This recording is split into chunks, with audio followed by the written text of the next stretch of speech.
आपण जिनरचे प्रॉब्लेम चालू केलेले आहेत आणि आज आपण त्यातलं आपण दोन पद्धतीचे प्रॉब्लेम पाहिले. फर्स्ट जो प्रॉब्लेम पाहिला तो आपण वन लूप सर्किटचा पाहिला.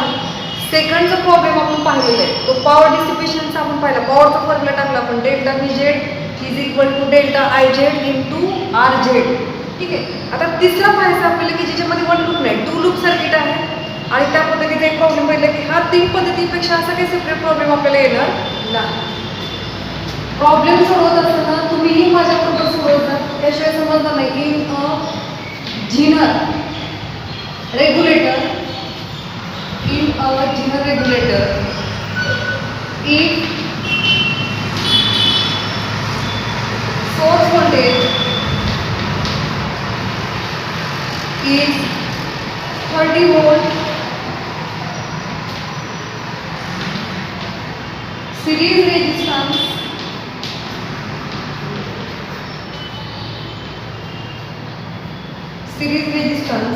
is of 1.5 kilo ohm.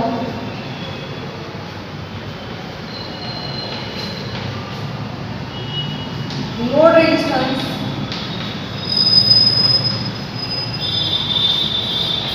is of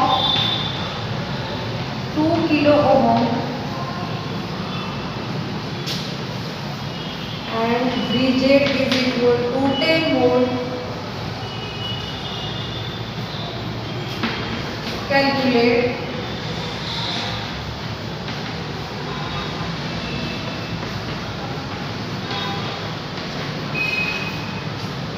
the load current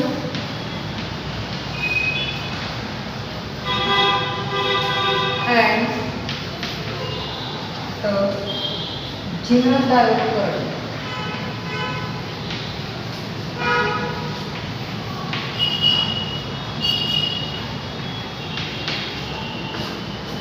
ठीक है. बघा प्रॉब्लेम हा अस्तित्वात येतो. In a zener regulator if source voltage is 30 volt, series resistance is of 1.5 kilo ohm, load resistance is of 2 kilo ohm and Vz is equal to 10 volt. Calculate the load current and Zener diode current. ठीक आहे. आता आपण given लिहूया आणि find लिहूया. तर given बघा काय दिलेलं आपल्याला. गिवन सुरुवातीला काय दिलं आपल्याला, सोर्स व्होल्टेज म्हणजे Vs दिलेला. Vs is equal to 30 volt. त्याच्यानंतर काय दिलेलं आपल्याला, resistance is of series resistance दिला म्हणजे Rs दिलेला आहे. Rs is equal to 1.5 kilo ohm, comma आणखी काय पाहिजे, लोड रेजिस्टन्स दिलेला आहे. RL is equal to 2 kilo ohm. Vs is equal to 30 volt. Rs is equal to 1.5 kilo ohm. RL is equal to 2 kilo ohm. Vz दिलेला आहे आपल्याला. Vz is equal to 10 volt. ठीक आहे. Find काय करायला सांगितलं मग, find zener diode current and load current. म्हणजेच आपल्याला विचारलेले IL आणि IZ हे दोन करंट आपल्याला काढायचे.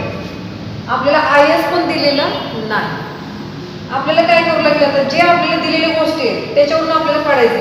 हे दोन करंट काढायचे असतील तर आपल्याला कोणता फॉर्म्युला यूज करावा लागेल, IS is equal to IL plus IZ. आता त्याच्यामध्ये हे दोन्हीही माहीत नाहीत आणि IS पण आपल्याला माहीत नाही. ठीक आहे. मग IL साठी कुठला फॉर्म्युला आपल्याला वापरता येईल का पाहायचा आपण. IL आपल्याला बघा IS काढता येईल, बाकीच्या सगळ्या गोष्टी दिलेल्या आहेत. पहिल्या फॉर्म्युल्यानुसार आपल्याला IS दिले. IL साठी Vz दिलेले आणि Vz म्हणजेच VL असतं. Vz is equal to VL is equal to 10 volt. VL म्हणजे लोड व्होल्टेज, म्हणजेच तुमचं आउटपुट व्होल्टेज म्हणजे जिनर व्होल्टेज. जे जिनरचं व्होल्टेज आहे तेच आपण आउटपुटला काय करतो, घेतो. त्यामुळे Vz is equal to VL is equal to Vout एकच असेल. ठीक आहे. मग VL माहिती तुम्हाला, RL माहिती तुम्हाला, त्याच्यामुळे IL आपल्याला काय करता येईल, काढता येईल आणि IS आपल्याला पहिल्या फॉर्म्युल्यानुसार काढता येईल. हे दोन कॅल्क्युलेट झाले की ह्या दोघांचा डिफरन्स घेतला की तुमचा जिनरचा करंट आपल्याला निघेल. ठीक आहे. आता प्रॉब्लेम आपल्याकडे लिहून झालेला आहे, तर आपण तर रफ करूया म्हणजे आपल्याला पुढे कॅल्क्युलेशन करायला काय होईल, सोपं होईल.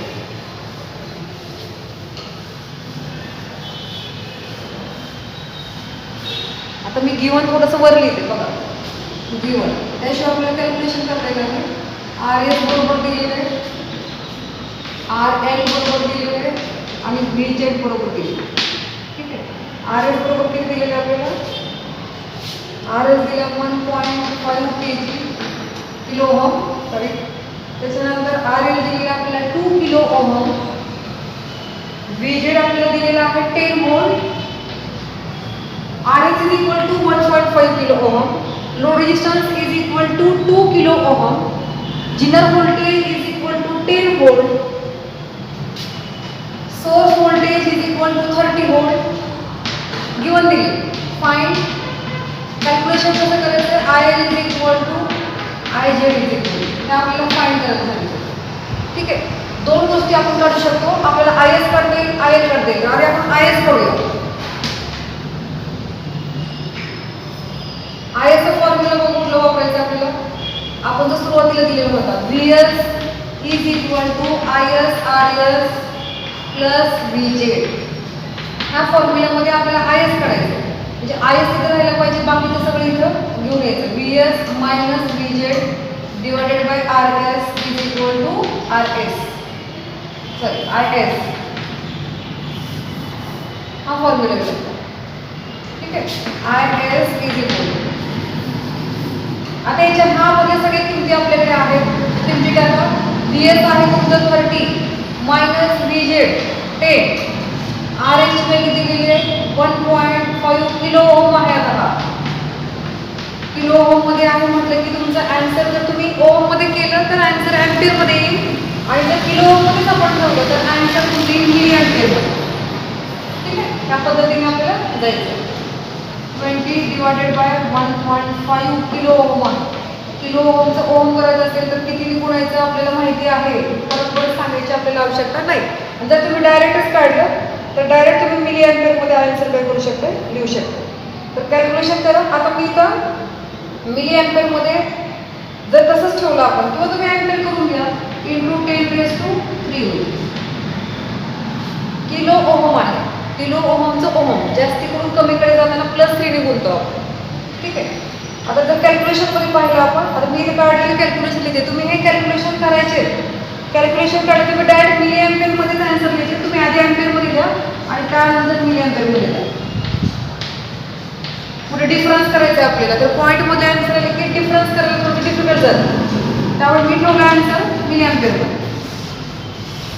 पण याच्या आधीची स्टेप तुम्ही करायची, आधी आन्सर अँपियरमध्ये द्या आणि त्यानंतर मिली अँपियरमध्ये द्या. I S is equal to, आता मी इतकं डीपमध्ये तुम्हाला का देत नाही आहे, तुमचे प्रॉब्लेम पाहिले मी जे मुलं मला सोडून पाठवत आहेत, अगदी व्यवस्थित कॅल्क्युलेशन्स आहेत.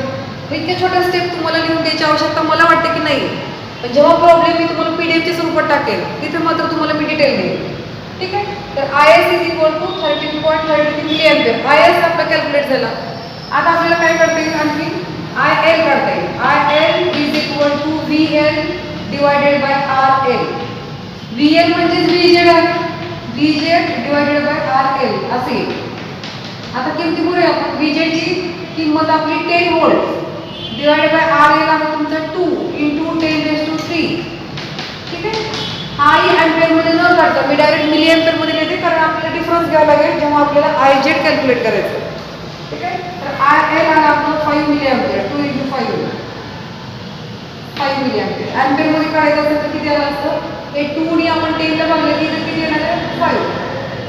10⁻³ वर गेली की मायनस गेला तर पॉईंटमध्ये आला असं आन्सर. म्हणून मी 5 तसंच ठेवलं, 5 मिली अँपियर घेतलेले आहे, जेणेकरून डिफरन्स करायला काय होईल आपल्याला सोपं जाईल. ठीक आहे. बघा आता आय एस कॅल्क्युलेट झालेलं आहे, लोड करंट कॅल्क्युलेट झालेलं आहे. आता आपण इथं फॉर्म्युला सहज यूज करू शकतो. कोणता? I Z. I S is equal to I Z I L plus I Z. करंटचा जो फॉर्म्युला आहे जेनरलचा, तो करंटचा फॉर्म्युला टाका. 2 करंट माहिती आहेत म्हटलं की तिसरा करंट आपल्याला काय झालं, सोपा झाला कॅल्क्युलेशन करण्यासाठी. हा फॉर्म्युला आपण यूज करायचा. I S is equal to I L plus I Z. ठीक आहे. आय एसची व्हॅल्यू आपल्याला काढायचं आता I Z. I Z is equal to I S minus I L. ठीक आहे. आय एस किती आपलं 13.33 - 5 इज इक्वल टू मग किती कॅल्क्युलेशन आलं 13.33 minus 5 8.33 milli ampere direct milli एम्पियरमध्ये आपण लिहू. तुम्ही परत त्याला इंटू 10⁻³ करून तुम्ही एम्पियरमध्ये तुम्ही टाकून लिहू शकतो. जे करंट आलेले आहेत मिली एम्पियरचे एम्पियर करताना आपण 10⁻³ फक्त लावायचं त्याला पुढे आणि एम्पियर पण तुम्ही लिहू शकता. हीच व्हॅल्यू लिहा इंटू 10⁻³ करा आणि पुढे एम्पियर लिहा. तसं केलं तरी सुद्धा चालेल, असं ठेवलं तरी सुद्धा चालेल. ठीक आहे. कुणाला काय कन्फ्युजन, तुम्हाला मिली एम्पियरमध्ये कन्फ्युजन होत असतील तर एम्पियरमध्ये काढलं तरी चालेल, काही सुद्धा अडचण नाही. फक्त प्रॉब्लेम कसा सॉल्व्ह करायचा ते आपण पाहिलं. पहिला प्रॉब्लेम पाहिला होता आपल्याला जेव्हा RLच दिलं नव्हतं, एकच लूप सर्किट असलं की जो IS आहे तोच तुमचा जिनरचा करंट असतो. ठीक आहे. सेकंड प्रॉब्लेम आपण पाहिला की पॉवर डिसिपेशन दिलेलं होतं, जिनरचं व्होल्टेज दिलेलं होतं आणि आपण करंट काढला त्याच्यामध्ये. पॉवरचा फॉर्म्युला वापरला P = V × I. Delta VG = delta IZ × RZ हा फॉर्म्युला आपण यूज केला. थर्ड प्रॉब्लेम आपण डिफरंट पाहिला. आता याच्यामध्ये तुम्हाला 2 लूपचं सर्किट आहे. जिथं RL दिलेलं असेल ते 2 लूप सर्किट झाले. RL दिलेलं आहे म्हटलं की लूप झाले 2 आणि 2 लूप आहेत म्हटलं की 2 करंट निर्माण झाले. तुमचं जिनरचा करंट असेल IZ आणि लोडचा करंट असेल तुमचा IL. ठीक आहे. मग तो कसा सॉल्व्ह करायचा हे आपण पाहिलं. सर्व गोष्टी असतील. सुरुवातीला तुम्हाला RL दिलेलं आहे आणि सोर्स व्होल्टेज दिलेलं आहे म्हटलं, जिनरचं व्होल्टेज आहे माहिती आहे म्हटलं की तुमचं IS कॅल्क्युलेट होईल पहिल्या फॉर्म्युल्यानुसार. IS कॅल्क्युलेट केला की तुम्हाला RL दिलेलं आहे आणि VZ दिलेलं आहे. त्यानुसार तुमचं काय काय झालं, आपल्याला IL कॅल्क्युलेट झालं. लोडचा करंट तुम्हाला काढता येईल. लोडचा करंट आला आणि सिरीज करंट आला त्या दोन्हीचा डिफरन्स घेऊन तुम्ही IZ पण कॅल्क्युलेट आपण करू शकतो. तर ते जिनरचे जे 3 डिफरंट वेगवेगळे जे प्रॉब्लेम्स येणार होते आपल्याला ते आपण तिन्ही पाहिलेले. ठीक आहे. याच्या व्यतिरिक्त तुम्हाला मी ग्रुपवरती टाकेल की ते प्रॉब्लेम आपण सॉल्व्ह करून प्रॉब्लेमच्या वहीमध्ये ठेवायचे आहेत. कदाचित ऑगस्टच्या नंतर ऑफलाईन चालू होण्याची शक्यता आहे. त्यावेळेला ह्या सगळ्या गोष्टी आपल्याला लक्षात घ्यायच्या. ठीक आहे. काही मुलं अजिबात रेस्पॉन्स देत नाही आहेत. 1-2 मुलं अशी आहेत की सतत absentee आहेत. तर absentee आपल्याला चालणार नाही. आम्ही सर्वजण तुम्हाला सांगतो आहोत, पण तो सांगून आपण एक ठराविक मर्यादेपर्यंत सांगू शकतो. तर होणारं नुकसान आपलं असेल, बाकीच्यांचं होत नाही आहे. ठीक आहे. तुम्हाला जे काही डाऊट्स असतील ते डाऊट्स लगेच विचारायचे आणि क्लिअर करायचे. प्रॉब्लेम फार महत्त्वाचे. तुम्ही जर हे परत आत्ता तुम्ही लेक्चर पाहिले आणि तुझ्या 8 दिवसांनी तो प्रॉब्लेम सॉल्व्ह करायला गेला तर समजणार नाही. तर त्या वेळेलाच आपण सगळे प्रॉब्लेम काय करायचे, सॉल्व्ह करायचे. तर पॉवर सप्लाय हा चॅप्टर आपला कम्प्लीट झालेला आहे. थोडीशी रिव्हिजन घेऊन आपण नवीन चॅप्टरकडे जाणार आहोत नेक्स्ट लेक्चरमध्ये. ठीक आहे. फर्स्ट आपण जे सगळे पाहिले पॉवर सप्लाय हा चॅप्टरचं नाव आहे. Power supply has a 4 block. First is transformer, second is rectifier, third is filter, and last voltage regulator. Input of power supply is 230 volt AC, 50 hertz power supply. Output of power supply constant, pure DC, and power supply. ठीक आहे. आपण इथून पाहिला हा chapter rectifier पाहिला, filter पाहिले आणि regulator पाहिलेलं. रेक्टिफायरमध्ये आपण पाहिला हा rectifier is a device which converts AC into DC. Rectifier is a device which converts AC into DC. जर वेव्हफॉर्म पाहिले आपण तर ट्रान्सफॉर्मरच्या ACचे वेव्हफॉर्म येतील, कारण ट्रान्सफॉर्मर काय कन्वर्ट करतो AC to required AC. Rectifier converts AC into DC. Filter converts pure DC and regulator constant rail supply. हे सर्व आपण पाहिलेले. आपण आज फक्त फास्ट थोडीशी रिवाइज करतो. रेक्टिफायर मध्ये फर्स्ट प्रकार पाहिला आपण half wave rectifier, second is centre tap full wave rectifier and last is bridge full wave rectifier. तिन्ही रेक्टिफायर मध्ये जर पाहिलं तर कॉमन गोष्ट काय आहे, diode, PN junction diode. Forward biasing and reverse biasing of diode most important part for rectifier. आपल्याला 3च कॉम्पोनंट काढायचे, ट्रान्सफॉर्मर, डायोड आणि लोड रेझिस्टन्स. हा जो असेल, सेंटर असेल, ब्रिज असेल, तिन्हीमध्ये आपल्याला ट्रान्सफॉर्मर आधी काढायचं आहे, त्याच्यानंतर डायोड काढायचे आणि त्यानंतर आपल्याला काढायचा तो लोड रेझिस्टन्स. फक्त डायोडची संख्या काय होते, चेंज होते. हाफ वेव्ह मध्ये आपल्याला यूज करायचा एक डायोड, सेंटरमध्ये 2 आणि ब्रिजमध्ये 4. हाफ वेव्हची जर फिगर पाहिली, it uses simple transformer and one simple PN junction diode. We take output across RL. All rectifier common is what? Input 230 volt oblique 50 hertz power supply. Input of all rectifier is same. Half wave असेल, center असेल, bridge असेल, same आहे input 230 volt oblique 50 hertz AC. ही गोष्ट आपली common असेल. Secondary terminal of transformer A and B. This is a figure of construction of half wave rectifier. इकडे आपण काय करूया, input and output of half wave rectifier.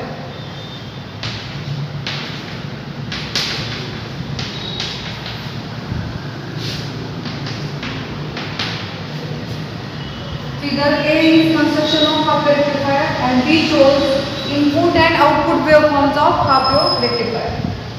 आता तिन्ही रेक्टिफायर मध्ये आपल्याला इनपुटला काय द्यायचं, 1 सायकल, आणि 2 पॅराग्राफ मध्ये आपल्याला काय सांगायचं, पॉझिटिव्ह हाफ सायकल दिल्यानंतर काय होईल, निगेटिव्ह हाफ सायकल दिल्यानंतर काय. When we apply first positive half cycle, secondary terminal A is a positive with respect to B. डायोडचं ॲनोड इथं आहे, ज्या साईडला रेष असते तिकडे कॅथोड. पॉझिटिव्ह सप्लाय ॲनोडला मिळाला की डायोड काय झाला तुमचं फॉरवर्ड बायस. ठीक आहे, डायोडच्या ॲनोडला पॉझिटिव्ह सप्लाय आलेले, कॅथोडला आला negative supply. Because of we apply positive half cycle at input, secondary terminal A is positive with respect to B. Therefore, diode becomes going to forward bias and current flowing through RL. When we apply positive half cycle at input, we get also positive at output. Second paragraph, when we apply negative half cycle at input, secondary terminal changes its supply or polarity of secondary terminal changes. A becomes negative with respect to B. A becomes negative with respect to B. Therefore, diode becomes reverse biased. It acts as an open switch. When circuit is open, current is 0. Therefore, when we apply negative half cycle at input, we get 0 output. इथं काहीही मिळणार आपल्याला नाही. हा simple थेरीमध्ये half wave. Positive दिले की forward bias होईल, current पुढे पास होईल. निगेटिव्ह दिल्यानंतर तो ऑफ राहील, पुढे काही मिळणार नाही. रेक्टिफायर म्हटलं की पॉझिटिव्ह फक्त येईल, निगेटिव्ह काढून टाकतो. एसीचं डीसी करतो, निगेटिव्ह हाफ सायकल काढून जातो, म्हणून त्याला नाव पडलेलं रेक्टिफायर. हाफ वेव्ह का म्हणायचं आहे, when we apply one full cycle at input, we get only half output. Therefore, it is called as half wave rectifier. Therefore, it is called as half wave rectifier. तो ती revision half wave साठी. Second पाहिलं आपण,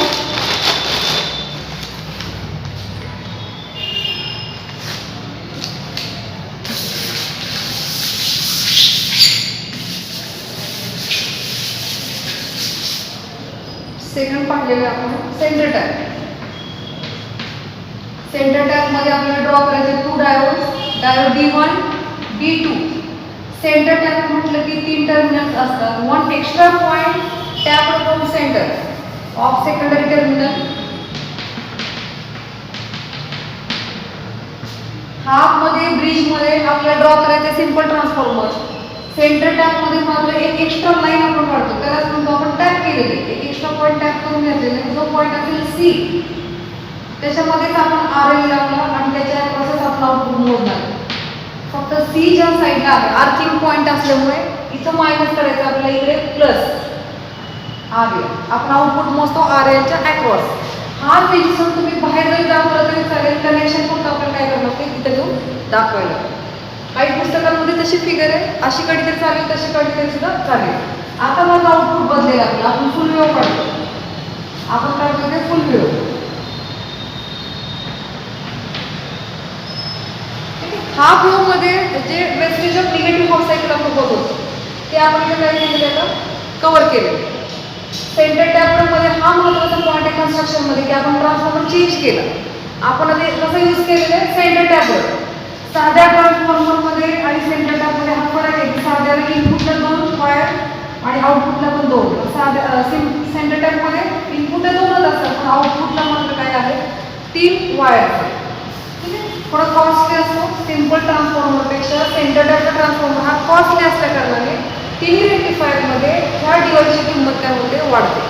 हा costly device पडतो because of transformer. तर हे आपल्याला कशामध्ये लागेल ॲडव्हान्टेज डिसॲडव्हान्टेज ह्यामध्ये ह्या गोष्टींचा विचार आपल्याला करावा लागेल. सेम जसं हा आपल्याला पाहिलं तसं तिथेही पाहायचं आपल्याला.